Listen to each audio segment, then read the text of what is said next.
Hello and welcome to Will Watches. This is Vinland Saga episode 12. So last episode, Canute got rescued from Thorkel by Thorfinn and he's now under the protection of Askeladd and his men. It seems everyone is making their way up to King Sweyn, so there's going to be some big battle up there in their base that they have set up there. So I'm very excited for that. So before we jump into this, be sure to check out the Patreon page. Over there you can find 1 week early access, so you can get episode 13 and 14 right now. You can also find polls, so you can vote for what's next, and you can find a full length timer-based version of this where you just sync up your own footage and you can watch along with me. So yeah, let's just jump right in. Ooh, look at that.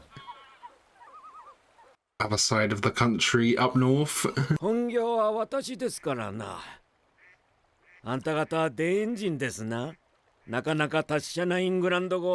Yeah. I always forget about the language barrier because, you know, they're speaking English to each other. They're speaking Japanese, I mean.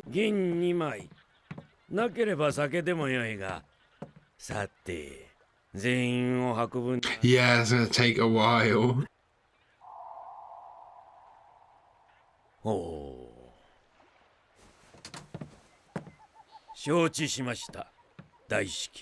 You not take the payment? What was that? He looks at his armor or his six-pack and then realize something there.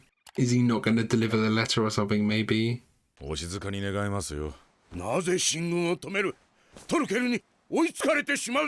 Yeah, that's true. They gotta be quick.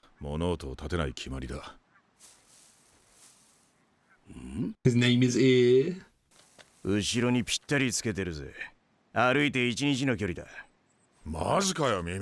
So they're catching up quick.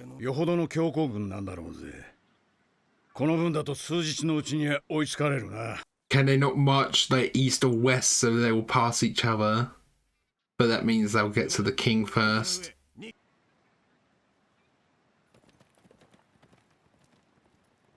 Oh, they sent scouts forward. Oh, is that what that letter was? Reinforcements. He's already fought ahead for that.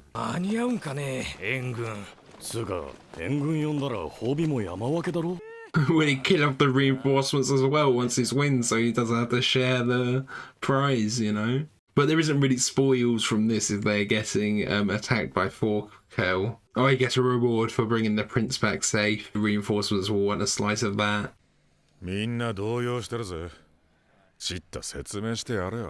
Yeah, Bjorn is having doubts.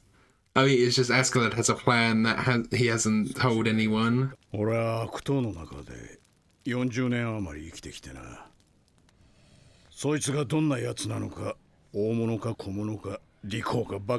Oh, can he not get a read on him?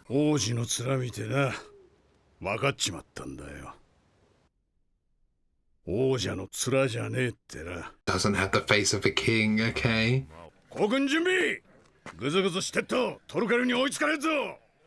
Oh yeah, it's still middle of the night. Barely had any time. I thought maybe he'd say there's something else there with Canute, he doesn't have the face of a king, but he still has the face of a warrior or something, and he's hard to read. This will at least slow Thorkel's men down as well. Oh, that lovely sky. The pink sky. Red sky in the morning, shepherd's warning, and it started raining, yeah. Or was it red sky at night, farmer's delight, red sky in the morning, farmer's warning?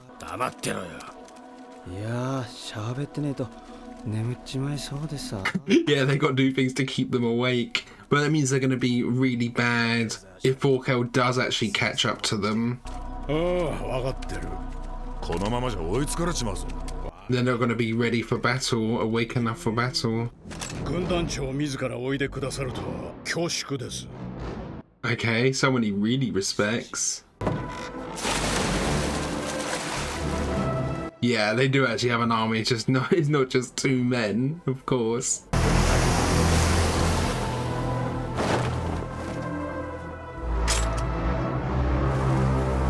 That kind of looks like Askeladd's sword as well. They have a similar sword, so they must have been in battle together at some point. I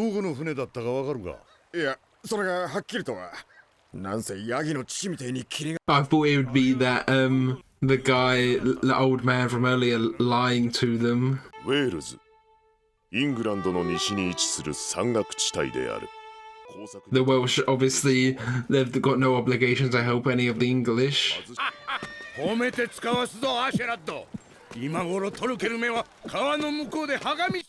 Oh, okay, so they took them across the river as well.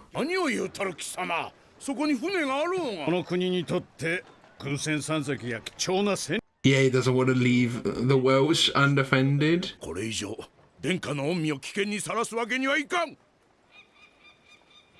Does His Highness have anything to say about it? Yeah,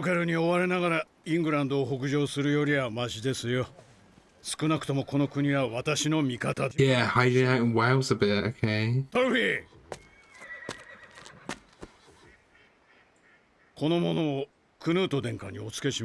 Oh, Thorfinn's been like the direct escort.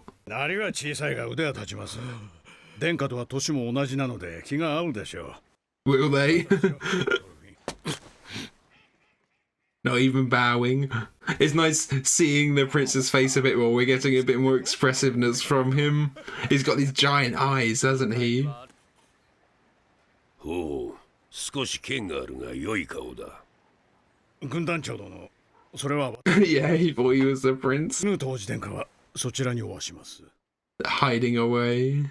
I don't know, I'm still like expecting something more from the prince. I don't know what it is. He's actually very skilled in battle or something. Okay,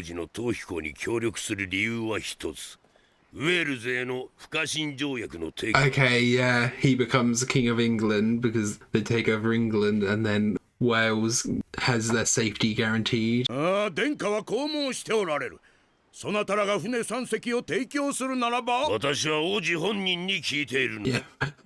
Have we even heard the prince speak apart from what he said about the falcon?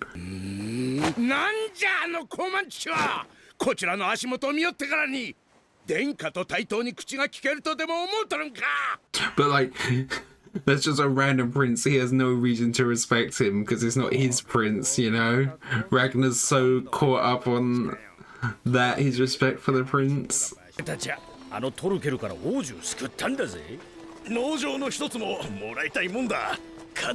See, does the king even like the prince that much though? Will he get him back and be like, oh, okay, cheers?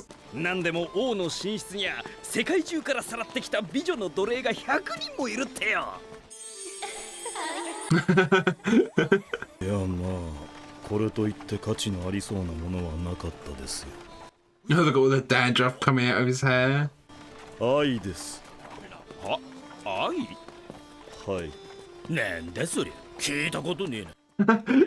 heard of love. Okay, it's a bit more. It might be a language thing as well.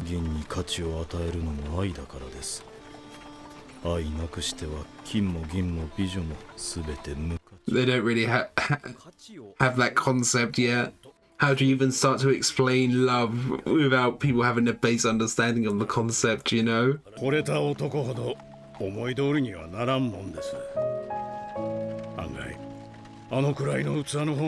Yeah, there's no expectations of him everyone's got. They won't be disappointed by him because they already are.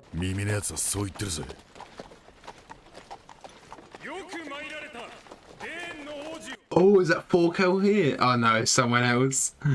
I was thinking, like, what did he hear, you know?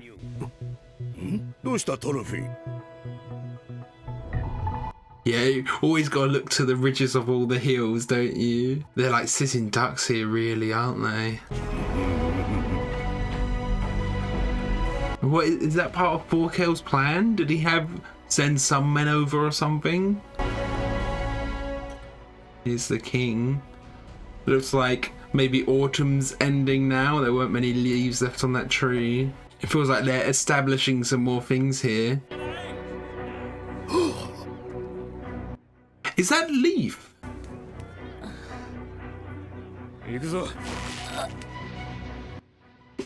Wait, what? Was that Ylva?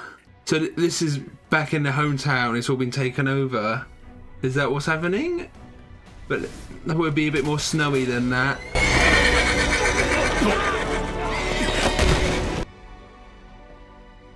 Yeah, Thorfinn's got to protect him. So another ambush. Okay, so we start the episode. Thorkel's men are fast approaching. I wasn't sure what this message that Askeladd was sending was. I thought maybe he would actually send Thorfinn on the boat as well to deliver that message, because who knows if that old man would have actually delivered it. And did he even take payment? We never actually saw that. But anyway, that was actually asking for reinforcements from the Welsh, which is really cool. Getting the dynamics of the other nations of the UK in here as well. The dynamics between Wales and England. Because of course the Welsh, they're not loyal to England at all. They just want what's best for their people, and if Canute becomes king of England eventually, they can use this as leverage, use it in their favour and say, hey, when you become king, we'll form a peace treaty. We've helped you out before. We are friends now. We are allies. So that works out really well for the Welsh. Although Canute didn't accept that treaty quite yet. He hasn't accepted that deal yet. It is nice seeing him without the helmet. We're getting a lot of like expressions from him. He's got these big eyes, big expressive eyes. So we're seeing a bit more of his personality. But he is very, shy and timid. He was talking about this falcon. He seems a bit spoiled. He's like, get this falcon for me when they're in the middle of trying to escape. And like he can't even talk to the Welsh people. He just gets Ragnar to send the messages for him, So we had Gratianus, who has some history with Askeladd. When I saw him, I thought his sword looked kind of familiar to Askeladd's. So I wonder if they worked together. They must have worked together in the past, obviously. But was there something where they worked for the same army, so they had the same blacksmith, so they had a similar sword? Or maybe I'm just, seeing things there. But it did look quite familiar to what I remember of Askeladd's sword.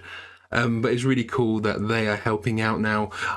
I don't think they're going to get these warships, because that just leaves Wales so undefended here. I mean, they're going to do their path and go along the... I think they're just going to go along land like they said.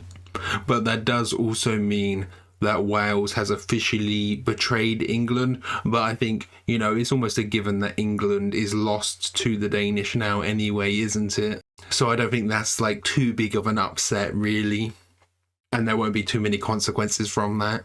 I did expect, when Thorkel was catching up and the old man who wrote the message across, I was kind of expecting it to be him and him to have lied to like help protect Askeladd a little bit. He wouldn't really have any reason to, but that's what I thought was happening there in that scene, which it would have been a cool little thing to add. Then right at the end of this episode, we're seeing quite a few things. They're like hyping up the upcoming story. They do this quite a lot. So we had this little montage and we saw an older looking Leif. It must have been at least like 10 years now at this point, right? So he's lost some of his hair, but we're seeing Leif. And was that Ylva being used as a slave there? That is something that I had worried about earlier on in the show. A few episodes ago, so maybe that has actually come to pass, that Ylva has been captured and is now a slave. And was that all Thorfinn's hometown there? I'm not quite sure, because it's like autumn time, so there wasn't as much snow on the ground. I always see it with all of that snow. Or was that like somewhere else and they've all been captured? But like, why wouldn't Leif have been captured as well like that? I'm not quite sure there, unless that wasn't actually Ylva and it was just like some random slave. But Leif had quite a reaction to her, didn't he? I did also think quickly, is that Thorfinn? And then they'd all been captured there on that ridge when they'd been ambushed. But it definitely wasn't. Maybe it was actually just a guy that reminded him of Thorfinn. That might just be what it is, right? That seems like maybe the most likely. But yeah, I wasn't quite sure who that was capturing all of them, who staged that ambush. because they're walking along this ridge. We know that Thorkel was quite far behind and he was like separate from that situation, but he was like laughing there when he was being rowed along. So maybe he had sent some men up in advance or something just to capture them, and maybe you need, you know, a few less men when you're doing an ambush like that. So he sent like his best archers up forward or something, maybe, because he did know they'd gone across into Wales and he knew that there was all of these warships as well. He was told that information. So maybe that's the case, that he sent some men in advance. And Thorkel, he does have the much bigger team, right? Askeladd's got about 100 men, and from memory Thorkel has about 500, so he's got like 5 times the amount of men, so it doesn't really matter to him as much. He can send some off potentially to their death, and he's still got plenty, doesn't he? As soon as he catches up, he can definitely outnumber them and win, you know? We saw all of Askeladd's men, they were struggling before, but if they'd been caught up, they definitely would have been slaughtered. So all you could do is try and escape as best you can. And I did say, you know, that they're all going north. Maybe Askeladd's men could go off to the west or east just to avoid them, but they would have just tracked them down, it seems. They would have just followed their footprints or something, perhaps. I don't know what's more important to Thorkel, to, you know, go and get Askeladd's men or to get to north before them, you know? So I don't know if that would have worked. I think that's everything. Thank you for watching. I hope you enjoyed this. If you did, consider leaving a like or a comment. And if you really loved it, be sure to subscribe so you can keep up to date on all the future uploads. So yeah, thanks for watching. Bye.